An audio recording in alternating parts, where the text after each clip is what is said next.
hoy miércoles 21 de junio, estamos platicando con el licenciado Antonio Minera. Él es coordinador de varias investigaciones. Hoy estamos hablando de las investigaciones que le han realizado en relación a organización y liderazgo de grupos conflictivos en diferentes ámbitos. Antes de ir al corte comercial, estábamos hablando, licenciado, usted nos estaba hablando de la proliferación y la visibilización de los grupos conflictivos, que no únicamente eran las maras, nos estaba explicando. Claro, al hablar de grupos conflictivos es un término mucho más ambiguo que definitivamente incluye a la pandilla, a la gran pandilla, pero también involucra a otro tipo de colectivos sociales que convergen dentro de los sectores geográficos donde hemos aplicado los diferentes estudios. ¿Cuáles podrían ser grupos conflictivos? Porque cuando el común de los ciudadanos escuchamos la palabra, como usted dice, lo relacionamos con pandillas. La violencia común, por ejemplo, la violencia organizada, en el Guarda o en el Trébol encontramos, por ejemplo, eso es bien importante determinar, que en cada lugar donde nosotros estamos o aplicamos el estudio, los grupos conflictivos que afloran o se identifican son diferentes, van a variar dependiendo de la zona geográfica donde estén, porque por ejemplo en el Trébol identificamos coincidentemente 12 grupos conflictivos, pero son 12 grupos conflictivos distintos a los 12 grupos conflictivos que encontramos en la Plaza de la Constitución. Qué interesante. Y fue una cuestión de casualidad que ambos tuvieran 12, pero realmente no es una regla que existan 12, pues, pero son distintos. Claro que en ambos lugares está la pandilla, está la violencia organizada, la violencia común, con los comerciantes de artículos de dudosa procedencia, la gente que se dedica al comercio sexual, y otro tipo de grupos es... Usted habla también de los niños en la calle, niños en la calle, que es diferente a los niños de la calle. Definitivamente, el niño de la calle es el niño que no tiene a dónde llegar cuando llega la noche, se queda en la calle porque es de la calle. El niño en la calle regularmente tiene a dónde ir cuando llega la noche, tiene una familia que está con él, aunque sea a veces, eventualmente, pero no es de la calle, simplemente que está en la calle o se mantiene en la calle. Es diferente. Estos estudios son sumamente interesantes y va a ser igualmente interesante hacer la comparación cuando ya presente usted la siguiente investigación que como nos dijo va a ser en los próximos días, y comparar esos resultados de en el mes de julio, ahí los esperamos. Sí. Licenciado, ¿cuál es la metodología que usted empleó para hacer estos trabajos de investigación? Mire, aquí hay que ser bien claro, sobre todo la gente que se realiza o se dedica al área de investigación. La metodología que yo aplico básicamente es observación participante, que es diferente a hablar de investigación participativa. Son dos cuestiones totalmente distintas. Este año estuvimos en un congreso, en una actividad con el doctor Flores, que vino de México y nos dejaba bien claro a través de su sapienza, nos dejaba bien claro la diferencia entre unas y otras. Lo que yo hago es básicamente un trabajo etnológico descriptivo basado en observación participante. La observación participante consiste básicamente en llevar a cabo dos actividades: por un lado observar y por el otro lado participar. Aunque existe cierto conflicto entre los teóricos diciendo que entre menos se observa más se participa, y al contrario, ¿va? Pero lejos de esa distorsión, que realmente yo que la aplico sí considero que sí es aplicable. Usted sí puede observar y participar a la vez, porque al momento que participa está observando no solamente lo que usted hace, su relación con los demás, sino que observa lo que la demás gente que converge en el lugar hace, o la actividad o la dinámica social que prevalece en los lugares. Entonces la metodología que aplico es observación participante, me relaciono con las comunidades, logro cierta relación, entablo cierta relación, cierto vínculo con las diferentes comunidades que analizo, para poder asumir o llegar a arribar a apreciaciones. De otra forma no se podría. Por eso este tipo de estudio requiere algo de tiempo, o más bien bastante tiempo, para poder primero llegar a adecuarse al lugar, incorporarse al lugar, y poder ser recibido, pues, o sea, que el rapport que uno tiene pueda servirle para poder desarrollarse entre las comunidades donde uno está haciendo los estudios. Es de relacionarse con la gente, de vincularse con las realidades sociales, observarlas y participar en ellas. O sea,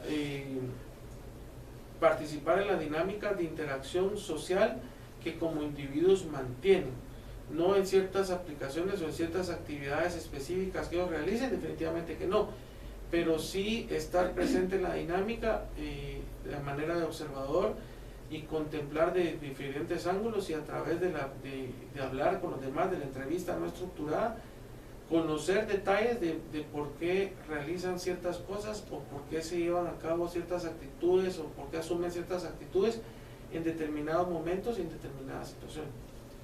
Sí. Usted describe los trabajos que ha realizado como auténticas monografías. Usted me decía la vez pasada, son trabajos donde se ha recopilado, organizado, se han actualizado datos y permiten trasladar al receptor una información actualizada y fidedigna, digámoslo así, de la situación que se está dando. Fíjese que lo que sucede es que eso es parte del aspecto formativo, porque como administrador de empresas, esa es mi profesión, yo no puedo llegar a un lugar y, por así decirlo, tomar la foto de la situación actual y determinar con base en ese escrutinio que yo tenga de la situación actual muy pobre, si le digo solo a ver así en un momento determinado, no puedo yo llegar a asumir pues ninguna conclusión.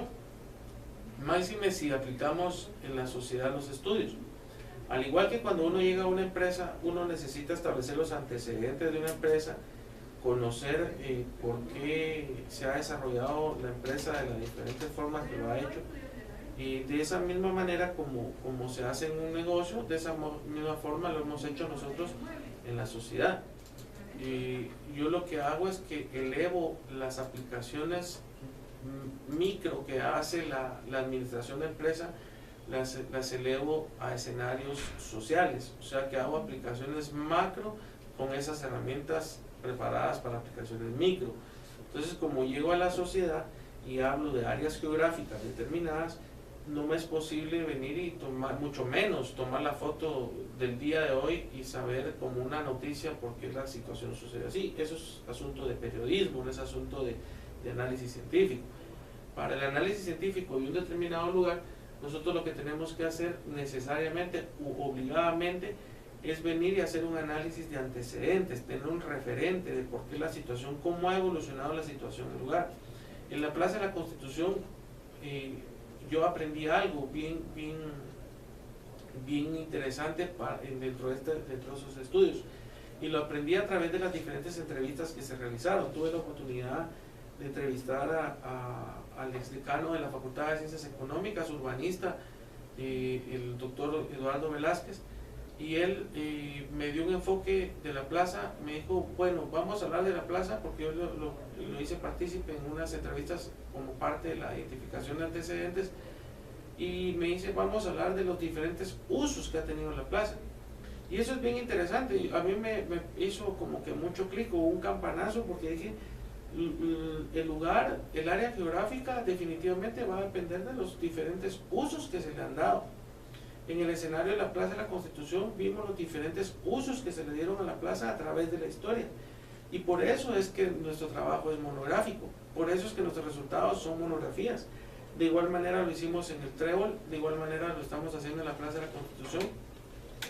Así que invitamos a la población guatemalteca a que, si quiere conocer la mejor monografía que existe de la Plaza de la Constitución a la fecha, realizada tanto de forma literaria como audiovisual, pues que se acerque en este mes de julio, que estemos en comunicación a través de las diferentes redes sociales de la Dirección General de Investigación y las personales Antonio Minera, para que tengan la oportunidad de conocer una monografía fidedigna, una monografía objetiva de la Plaza de la Constitución, que además de albergar hechos históricos, porque la plaza es riquísima en aspectos históricos, su historia va de la mano con la historia de la ciudad de Guatemala, es el punto geográfico alrededor del cual creció o se erigió la ciudad de Guatemala.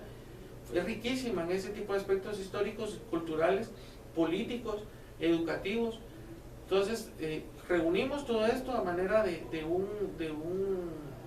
una parte del documental de grupos conflictivos, la parte monográfica de cómo es que ha evolucionado este sector geográfico, y dedicamos un solo capítulo para poder presentar todo eso. O sea, el bagaje de conocimientos fue tan rico, monográficamente hablando, desde diversas perspectivas.